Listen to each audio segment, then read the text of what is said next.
Since you're the official Honda Passport mascot, you need to say hello to YouTube. And then I'm throwing you outside so you can go back across the street where you live, because you don't live here. And I better not find any holes on my leather seat. That's why I've got this on here. Look at those claws. Look at these claws. What are you, a gorilla? We're at our garage and test facility, so let's go up to the button, push open, and see what we're driving today. Looks like we got ourselves a Honda Passport SUV. Not bad.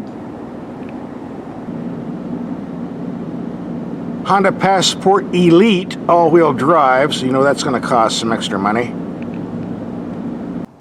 Like most Hondas, not an earth-shattering appearance, but decent enough. And our rear view. The base price of a Passport runs around $32,000. The Elite is loaded with everything that comes from Honda, no options. That jacks the price up a bit, too. Well, there you go. Here's where it's made, in case you're wondering.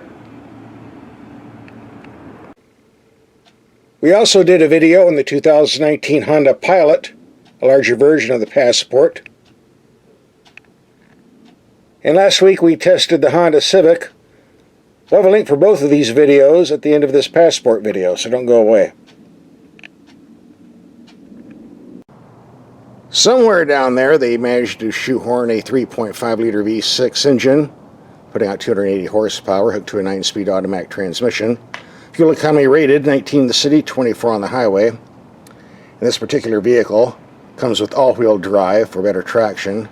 Other Passports will be two-wheel drive, for less money, of course.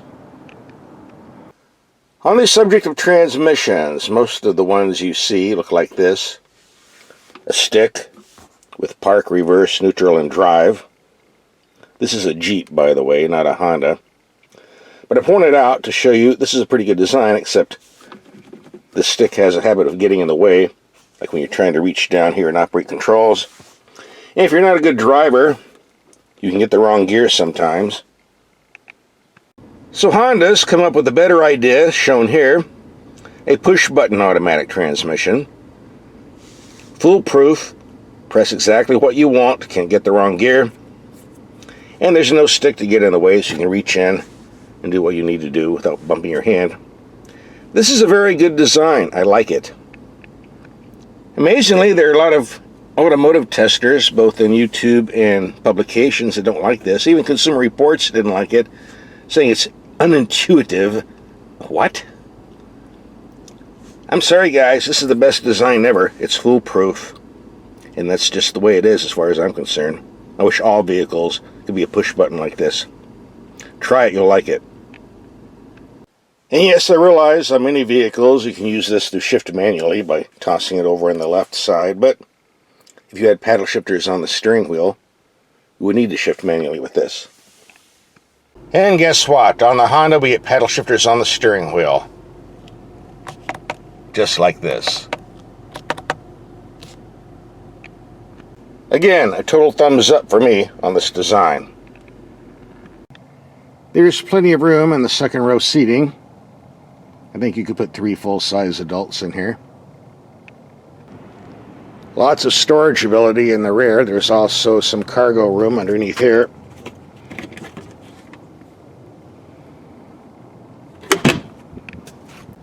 If you're planning on taking this off-road, I certainly was. I want to know where the spare tire is, and doesn't seem to be one. There's room for one underneath, but not with the sway bar we're getting here.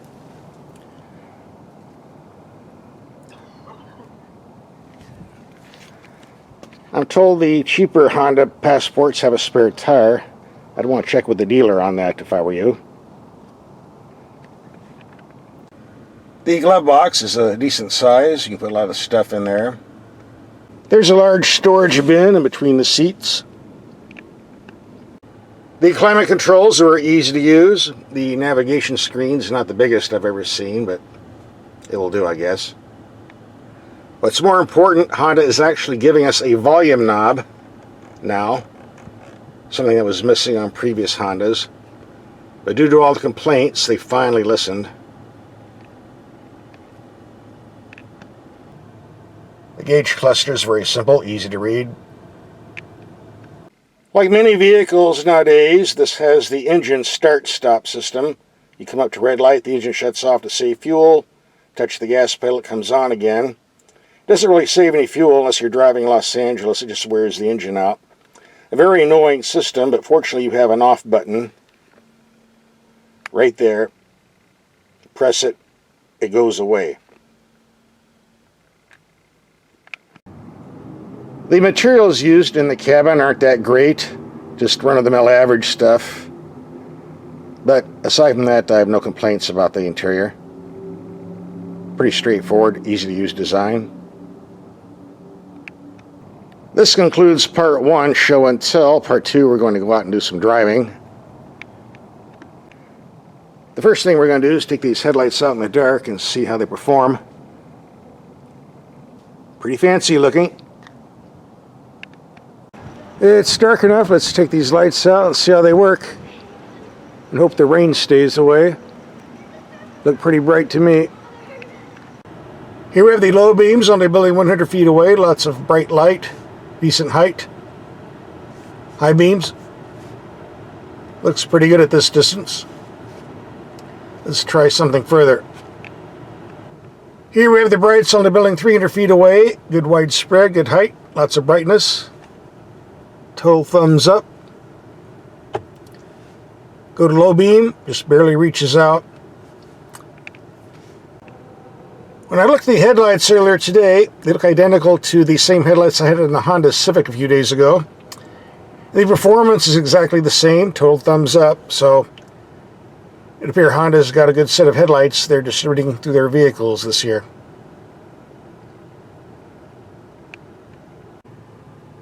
This is a strong engine, but you have a base weight of 4,200 pounds, add all-wheel drive, a full tank of gas, a driver. It adds up. There we go. Still, acceleration's pretty decent.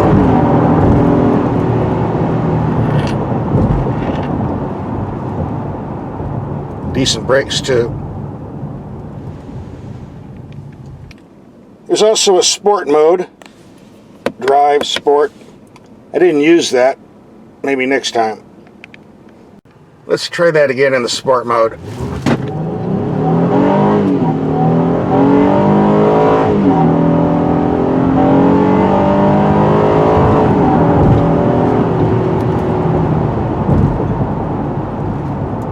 I think that was a little bit better. As you're doing all of my videos, we're going to take some mild speed bumps, or humps if you want to call them that. See how the suspension performs on impact.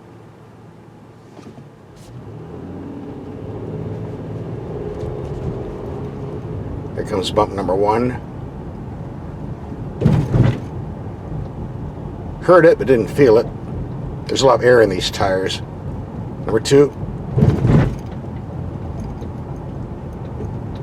Number 3. And the vicious, nasty one. Yeah, we felt that one. But overall, not too bad. By the way, this is excellent power steering. Has great feel. No complaints there. We're getting around 17 to 18 mpg around town. We'll reset this and take a highway trip. Bump up the figures. This isn't a very good day to do a fuel economy test on the freeway because it's also Thanksgiving Day and every nut in the neighborhood's out here blocking traffic. So I have to accelerate, brake, pass, accelerate, brake. So my fuel economy figures are probably not going to be that good. If I get 22 mpg, I'll be surprised. Guess we'll see. One feature we're getting on cars nowadays is radar cruise control, which sucks. It gives a big gap between you and the car in front, which allows other people to cut in front, like this guy is doing right now. For the 3rd time, that's the 3rd car, pushing me to the end of the line. Don't like this. I'm going to have to check the owner's manual, see if there's a manual override. Don't want it. Another so-called safety feature this has is lane assist. You can actually take your hands off the steering wheel. See, no hands, and the car will stay in the lane, but why would I have a need to take my hands off the steering wheel? How is this a safety feature? Fortunately, you can also turn this off. There's a button here somewhere. There you go. Don't need this. Don't want it. This Passport's a comfortable highway cruiser. Naturally, because of its boxy shape, you do get some wind noise around the vehicle, but nothing serious. You have a nice driving position. The engine is very quiet. Overall, a few complaints. Well, there you go, 21.5 mpg out of 115 miles. Considering the traffic situation and the fact we were going slightly uphill, 1,500 feet in elevation, not too bad. Pretty close to the 24 mpg claimed. We're going to make a return trip and traffic has died down so we can keep a more constant speed. Maybe our fuel economy numbers will improve. We'll find out soon enough. Looks like we did a little bit better this time, 24.5 mpg. So what's my take on this Honda Passport after a week of driving? Well, it's a pretty solid vehicle. No serious complaints. There are far worse SUVs out there, trust me. So if you like Honda reliability and durability and can afford 45 grand for the fully equipped one like this, or 32 for the stripped one that I didn't get, you can only say go for it. Here's a video link to the Honda Pilot we tested, as well as the Honda Civic we tossed in for good measure. Just click and watch.